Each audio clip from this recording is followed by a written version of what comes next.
Hello guys, if you are playing Madden 27 on PS5 and you wanna play against your friends on Xbox Series X or S, there's one setting you need to check first, which is crossplay.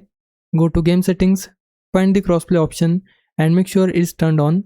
This needs to be enabled if you wanna play with someone on a different platform.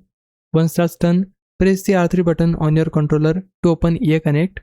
From here, go to player search and enter your friend's EA ID. If you need to give your friend your own EA ID, you can find it in the top right corner of the EA Connect menu.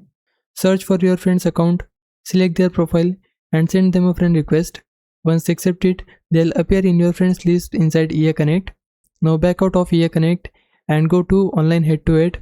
Select head-to-head, then choose play a friend. You can adjust the game settings however you want and then continue. Now select your Xbox friend and send them the invite. Once they join, you can both choose your teams and start the game. And that's how you can play Madden 27 with your friends on Xbox Series X or S while you are playing on PS5.